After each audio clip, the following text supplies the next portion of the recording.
ಇವತ್ತು ಬಹಳ ಮಹತ್ವವಾದ ಒಂದು ದಿನ. ಯಾಕಂದ್ರೆ ಇಷ್ಟು ಒಂದು ಹೆಚ್ಚಿನ ಸಂಖ್ಯೆಯಲ್ಲಿ ನಮ್ಮೆಲ್ಲ ಅಕ್ಕ ತಂಗಿರು ಅಣ್ಣ ತಮ್ಮದಿರು ನಮ್ಮನ್ನು ದೀಪಾವಳಿಯಲ್ಲಿ ಆಶೀರ್ವಾದ ಮಾಡಕ್ ಬಂದಿದ್ದೀರಿ ನೀವೆಲ್ಲ.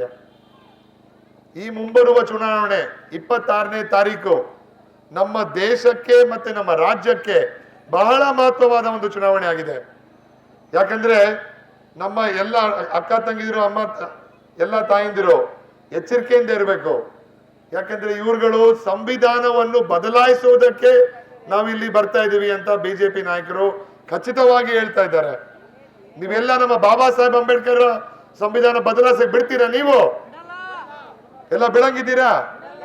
ಎಲ್ಲ ಕೈ ಎತ್ತಿ ಯಾರ್ಯಾರು ಸಂವಿಧಾನ ರಕ್ಷಿಸುವಂತ ಕೆಲಸ ಮಾಡ್ಬೇಕು ನೀವೆಲ್ಲ.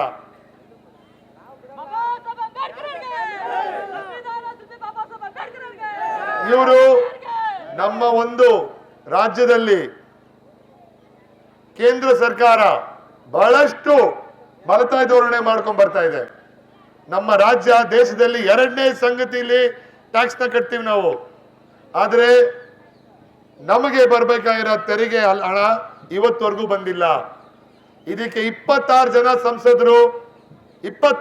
ಸಂಸದರು ಡೆಲ್ಲಿಲಿದ್ರು. ಅವರು ನಮ್ಮ ಕರ್ನಾಟಕ ಜನದ ಪರವಾಗಿ ಯಾವುದೇ ಒಂದು ಧ್ವನಿ ಎತ್ಕೊಂಡು ಬಂದಿಲ್ಲ. ಕಾಂಗ್ರೆಸ್ ಪಕ್ಷ ನಮ್ಮ ದೇಶಕ್ಕೆ ಏನ್ ಕೊಟ್ಟಿದೆ?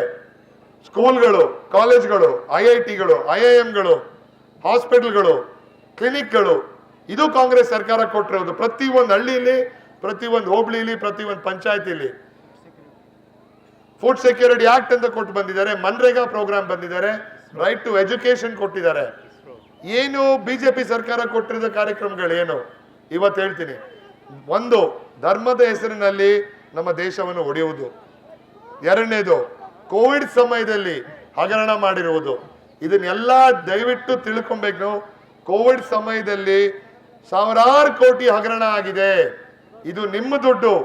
ಆ ಒಂದು ಸಮಯದಲ್ಲಿ ಆಕ್ಸಿಜನ್ ಸಿಲಿಂಡರ್ಗಳಿರ್ಲಿಲ್ಲ, ಮಾತ್ರೆಗಳಿರ್ಲಿಲ್ಲ, ಹಾಸ್ಪಿಟಲ್ಗಳಲ್ಲಿ ಬೆಡ್ ಇರ್ಲಿಲ್ಲ. ಅವಾಗ ಯಾರು ಮಂತ್ರಿಗಳಾಗಿದ್ದು? ಯಾರು? ಕೇಳಿಸ್ತಾ ಇಲ್ಲ. ಯಾರಾಗಿದ್ದು? ಇವಾಗ ಯಾರು ಅಭ್ಯರ್ಥಿ ಆಗಿರೋದು? ನೀವೆಲ್ಲ ಅಂತ ಅಭ್ಯರ್ಥಿ ನಾನು ಕೆಲಸ ಮಾಡ್ತೀರಾ ನೀವು?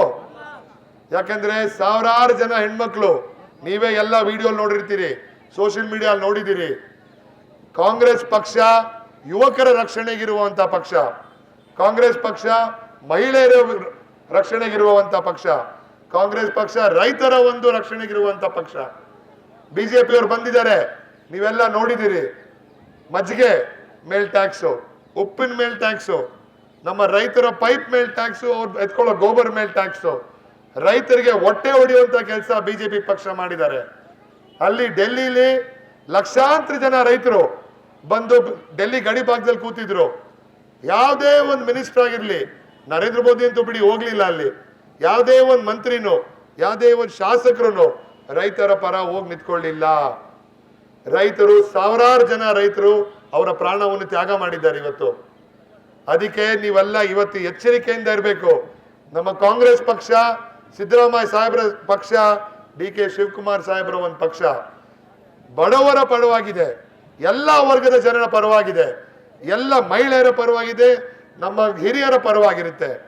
ಕಾಂಗ್ರೆಸ್ ಪಕ್ಷ ಅಂದ್ರೆ ನಮ್ಮ ಜನರಿಗೆ ಸೇವೆ ಮಾಡುವಂತ ಪಕ್ಷ. ಇವತ್ತು ನಮ್ಮ ಕಾಂಗ್ರೆಸ್ ಸರ್ಕಾರ ಮನೆ ಮನೆಗೆ 4 ರಿಂದ 5 ಸಾವಿರ ನಿಮ್ಗೆಲ್ಲ ಪ್ರತಿ ತಿಂಗಳು ಬರ್ತಾ ಇದೆ. ಅದರಲ್ಲಿ 2,000 ಅಕ್ಕಿ ಬರ್ತಾ ಇದೆ ಸರ್, 2,000 ನಮ್ಮ ಮಹಿಳೆಯರ ಅಕೌಂಟ್ಗೆ ಡೈರೆಕ್ಟ್ ಆಗಿ ಬರ್ತಾ ಇರುವಂತದ್ದು. ಎಲ್ಲರಿಗೂ ಫ್ರೀ ಬಸ್ ಟ್ರಾವೆಲ್ ಸಿಗ್ತಾ ಇರುವಂತದ್ದು, ಮತ್ತೆ ಎಲ್ಲರಿಗೂ ಫ್ರೀ ವಿದ್ಯುತ್ ಸಿಗ್ತುವಂಥದ್ದು. ನಮ್ಮ ಕಾಂಗ್ರೆಸ್ ಪಕ್ಷ ಡೆಲ್ಲಿಯಲ್ಲಿ ಬಂದ್ರೆ ಪ್ರತಿ ಒಂದು ಮಹಿಳೆಯರಿಗೆ, ಪ್ರತಿ ಒಂದು ಮನೆಗೆ 15,000 ರೂಪಾಯಿ ನಿಮ್ಮ ಅಕೌಂಟ್ಗೆ ಬರುತ್ತೆ. ಮಹಿಳೆಯರಿಗೆ 10,000, ಯುವಕರಿಗೆ 8,000, ಮನೆಗೆ 18,000 ಬರುತ್ತೆ. ಆಮೇಲೆ ನಮ್ಮ ರೈತರ ಎಲ್ಲಾ GST ಅದನ್ನು ಮನ್ನಾ ಮಾಡ್ತೀವಿ ನಾವು. ಮನ್ನಾ ಮಾಡೋದು ಯಾರ್ದು? ರೈತರ ನಮ್ಮ ರೈತರದ್ದು ಸಾಲ ಮನ್ನಾ ಮಾಡಕ್ ಹೋದ್ರೆ ದೊಡ್ಡದಾಗೆಲ್ಲ ಮಾತಾಡ್ತಾರಲ್ಲಿ. ಆದ್ರೆ ಅಂಬಾನಿ ಅದಾನಿ ಅವ್ರದ್ದು ಲಕ್ಷಾನ್ಗಟ್ಲೆ ಸಾಲ ಮನ್ನಾ ಮಾಡಿಕೊಟ್ಟಿದ್ದಾರೆ. ಬಿಜೆಪಿ ಅಂದ್ರೆ ಶ್ರೀಮಂತರ ಪಕ್ಷ, ಅಂಬಾನಿ ಅದಾನಿಗಳ ಪಕ್ಷ ಮಾತ್ರ ಬಿಜೆಪಿ. ಆದ್ರೆ ನಮ್ಮ ಕಾಂಗ್ರೆಸ್ ಪಕ್ಷ ಎಲ್ಲ ವರ್ಗದ ಜನರ ಜೊತೆ, ಯುವಕರ ಜೊತೆ, ಮಹಿಳೆಯರ ಜೊತೆ, ನಮ್ಮ ಎಲ್ಲ ಅಕ್ಕ ತಂಗಿದಿರು, ಅಮ್ಮ ತಾಯಿಂದಿರು, ನಮ್ಮ ತಂದೆಯರು, ಎಲ್ಲ ನಮ್ಮ ಜನತರ ಜೊತೆ ಇದ್ರೆ ಒಂದೇ ಪಕ್ಷ, ಅದು ಕಾಂಗ್ರೆಸ್ ಪಕ್ಷ. ನೂರಾರು ವರ್ಷಗಳು ನಮ್ಮ ಈ ಒಂದು ಸಂಸ್ಕೃತಿಗಳು ಬಂದಿದೆ. ಇವಾಗ ಇವರು ಬಂದಾಗ ರಾಮ ಮಂದಿರ ಕಟ್ಟಿದ್ದೀನಿ ಅಂತಾರೆ, ಆದ್ರೆ ರಾಮ ಮಂದಿರ ಕಟ್ಟಿದ್ದು ಅವರಲ್ಲ, ಅದು ಬೇರೆ ಅಸೋಸಿಯೇಷನ್ ಮಾಡ್ಕೊಂಡು ಕಟ್ಟಿದ್ರು. ನಮಗೆ ನಿಜವಾಗ್ಲೂ ಬೇಕಾಗಿರೋದು ರಾಮ ರಾಜ್ಯ. ಎಲ್ಲರಿಗೂ ಒಂದೇ ರೀತಿಯ ಸಮಾನತೆ ಇರಬೇಕು. ಎಲ್ಲಾ ರೀತಿಯ ಒಂದು ಡಿವಿಸಿವ್ ಪಾಲಿಟಿಕ್ಸ್ ಮಾಡ್ತೀರಾ, ಎಲ್ಲ ನಮ್ಮ ಅಣ್ಣ ತಮ್ಮಂದಿರು ಒಂದೇ ರೀತಿಯಲ್ಲಿ ಇರಬೇಕು. ದಯವಿಟ್ಟು ಈ ಒಂದು ಅವಕಾಶ ನಮ್ಮೆಲ್ಲರ ಕೈಗೆ ಬಂದಿದೆ. ಇವತ್ತು ನಮ್ಮ ಕಾಂಗ್ರೆಸ್ ಪಕ್ಷ ಯುವಕರಿಗೆ ಒಂದು ಆದ್ಯತೆ ಮಾಡಿಕೊಟ್ಟಿದ್ದಾರೆ ಈ ಸಲ. ನೀವೆಲ್ಲ ರಕ್ಷಾರಾಮಯ್ಯ ಈ ಸಲ ಅಭ್ಯರ್ಥಿ ಅಲ್ಲ, ಇಲ್ಲಿರೋ ಪ್ರತಿಯೊಬ್ಬರು ನಮ್ಮ ಯುವಕರು, ನಮ್ಮ ಮಹಿಳೆಯರು, ನಮ್ಮ ಹಿರಿಯರು, ನೀವುಗಳೇ ಅಭ್ಯರ್ಥಿಗಳು. ನೀವುಗಳೇ ನಮ್ಮ ಕಾಂಗ್ರೆಸ್ ಪಕ್ಷವನ್ನು ಉಳಿಸ್ಬೇಕಾಗುತ್ತೆ.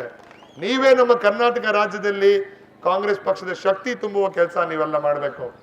ಯಾಕಂದ್ರೆ ಇನ್ನಷ್ಟು ದಿನ ನಡೆದ್ರೆ ಹಿಂಗೆ ನಮ್ಮ ಕರ್ನಾಟಕದ ಬರುವ ಎಲ್ಲ ಹಣ ಹೋಗಿ ಉತ್ತರ ಪ್ರದೇಶ ಆ ಬೇರೆ ಬೇರೆ ಜಾಗಗಳು ಕೊಡ್ತಾರೆ. ಕೊಡ್ಲಿ, ನಾವು ಕೊಡಬೇಡ ಅಂತ ನಾವು ಹೇಳಲ್ಲ, ಆದ್ರೆ ನಮ್ಮ ಪಾಲ್ಗೆ ಬರುವಂತ ಹಣ ನೀವು ನಮಗ್ ಕೊಡ್ಬೇಕು. ಮೊದಲು ನಮಗ್ ಕೊಟ್ಟು ಬೇರೆ ಯಾರಿಗಾದ್ರೂ ಕೊಡಿ. ಆಮೇಲೆ ನಮ್ಮ ಎಲ್ಲ ನಮ್ಮ ಅಕ್ಕ ತಂಗಿರು ಇದಾರೆ ಇಲ್ಲಿ, ನಿಮ್ಗೆಲ್ಲ ಸ್ಕೂಲ್ಗಳು ಬೇಕಾ, ಕಾಲೇಜ್ಗಳು ಬೇಕಾ, ಹಾಸ್ಪಿಟಲ್ಗಳು ಇರ್ಬೇಕಾ?